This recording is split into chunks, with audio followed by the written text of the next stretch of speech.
ರಾಜ್ಯದಲ್ಲಿ ಲೋಕಸಭೆ ಚುನಾವಣಾ ಕಾವು ದಿನೇ ದಿನೇ ಏರ್ತಾ ಇದೆ. ಅದರಲ್ಲೂ ಮೈತ್ರಿ ಪಕ್ಷ ಒಂದು ಕಡೆ ಗೆಲ್ಲಲೇಬೇಕು ಬೆಂಗಳೂರು ಗ್ರಾಮಾಂತರ ಅನ್ನೋದನ್ನು ಲೆಕ್ಕಾಚಾರ ಹಾಕ್ತಾ ಇದ್ದರೆ, ಇನ್ನೊಂದು ಕಡೆ ಕಾಂಗ್ರೆಸ್ ಕೂಡ ಯಾವುದೇ ಕಾರಣಕ್ಕೂ ಬೆಂಗಳೂರು ಗ್ರಾಮಾಂತರವನ್ನು ಬಿಟ್ಟು ಕೊಡಬಾರ್ದು ಅನ್ನುವಂಥ ನಿಟ್ಟಿನಲ್ಲಿ ದೊಡ್ಡ ಮಟ್ಟದ ಪ್ರಚಾರವನ್ನು ಕೈಗೊಳ್ತಾ ಇದ್ದಾರೆ.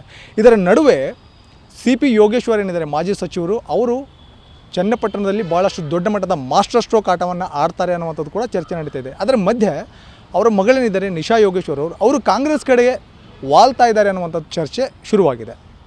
ಹಾಗಾದಾಗ CP ಯೋಗೇಶ್ವರನಂಥ ಪ್ರಮುಖವಾಗಿರ್ತಕ್ಕಂಥ BJP ನಾಯಕರ ಮನೆಯಲ್ಲಿ ಈ ರೀತಿ ಕಾಂಗ್ರೆಸ್ಸಿನ ವಾತಾವರಣ ನಡೀತಾ ಇದ್ದರೆ, JDS ಮತ್ತು BJP ಕಾರ್ಯಕರ್ತರ ನಡುವೆ ಯಾವ ರೀತಿಯ ಅಭಿಪ್ರಾಯ ಉಂಟಾಗುತ್ತೆ ಅನ್ನೋದು ಕೂಡ ಒಂದು ಮಟ್ಟದಲ್ಲಿ ಚರ್ಚೆ ಶುರುವಾಗಿದೆ. ಹಾಗಾಗಿ ಆ ಸ್ಪಷ್ಟನೆಯನ್ನು ಕೇಳೋದಕ್ಕೆ ಸ್ವತಃ ನಿಶಾ ಯೋಗೇಶ್ವರ ನಮ್ಮ ಜೊತೆಗಿದ್ದಾರೆ. ಬನ್ನಿ ಮಾತಾಡ್ಸೋಣ. ಮೇಡಮ್ ಅವರೇ, ಮೊದಲನೇದೇ ಪ್ರಶ್ನೆ, ಕಾಂಗ್ರೆಸ್ ಕಡೆ ವಾಲ್ತಾ ಇರುವಂಥ ವಿಚಾರ ನಿಜಕ್ಕೂ ಹೌದಾ ಅಥವಾ ಅಲ್ವಾ? ನೀವೆಲ್ಲರೂ ನೋಡಿರ್ತೀರ. ಆವಾಗಲೇ ನಾನು ಒಂದು 8-9 ತಿಂಗಳಿಂದ ಕಾಂಗ್ರೆಸ್ಸಿಗೆ ಸೇರಬೇಕು ಅಂತ ಹೋರಾಟ ಮಾಡ್ತಾಯಿದ್ದೀನಿ. ನನ್ನ ಪ್ರಯತ್ನ ನಾನು ಮಾಡ್ತಾಯಿದ್ದೀನಿ, ಇನ್ನು ಮುಂದೆ ಕೂಡ ಮಾಡ್ತೀನಿ.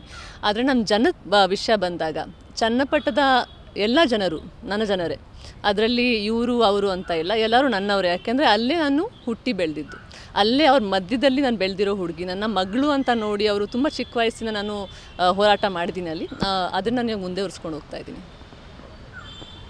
ಸೊ ಕಾಂಗ್ರೆಸ್ ಸೇರಬೇಕಾದಂತಹ ವಿಚಾರ ಏನಿದೆ, ಇದು ತಂದೆಯವರ ಬಗ್ಗೆ ಇರುವಂತಹ ಮುನಿಸ ಅಥವಾ ಕಾಂಗ್ರೆಸ್ಸಿನ ಸೈದ್ಧಾಂತಿಕ ವಿಚಾರವನ್ನು ಒಪ್ಪಿಕೊಂಡು ಕಾಂಗ್ರೆಸ್ಗೆ ಸೇರಬೇಕನ್ನುವಂಥದ್ದು? ನಮ್ಮ ತಂದೆಯವ್ರ ಸಪೋರ್ಟ್ ನನಗೆ ಕಂಪ್ಲೀಟ್ ಆಗಿದೆ. ಯಾಕೆಂದರೆ ಅವರು, ನೀವು ಮೋಸ್ಟ್ಲಿ ನೋಡಿರ್ತೀರ, ಅವರು ಚಿಕ್ಕ ವಯಸ್ಸಿಂದ ತುಂಬ ಸ್ವತಂತ್ರವಾಗಿ ನಿರ್ಧಾರ ತೊಗೊಂಡು ಮುಂದೆ ಹೊರದಿರೋರು. ಅದೇ ಸ್ವತಂತ್ರ ನನಗೆ ಕೂಡ ಅವ್ರು ಕೊಟ್ಟಿದ್ದಾರೆ. ನನ್ನ ಫ್ಯಾಮಿಲಿ ಸಪೋರ್ಟ್ ಫುಲ್ ಆಗಿದೆ. ಇನ್ನೊಂದು ಪ್ರಶ್ನೆ ಏನಂತ ಅಂದರೆ, ಈ ಪ್ರಶ್ನೆಗಳು ನೀವು ನಾನು ಕೇಳ್ತಿದ್ರಲ್ಲ, ಈ ಪ್ರಶ್ನೆ ಆ್ಯಕ್ಚುಲಿ ನೀವು ಈ ಜಾಗ ಮತ್ತು ಈ ಸಮಯ ಅಲ್ಲ ಅದು ಕೇಳೋಕ್ಕೆ. ಅದನ್ನು ನೀವು ಅವ್ರನ್ನೇ ಕೇಳಬೇಕು. ಯಾಕೆಂದರೆ ಇದು ದೊಡ್ಡವರ ಜವಾಬ್ದಾರಿ, ಅವ್ರ ಜವಾಬ್ದಾರಿ ಇದಕ್ಕೆ ಉತ್ತರ ಕೊಡೋದು, ಚಿಕ್ಕವ್ರ ಜವಾಬ್ದಾರಿ ಅಲ್ಲ.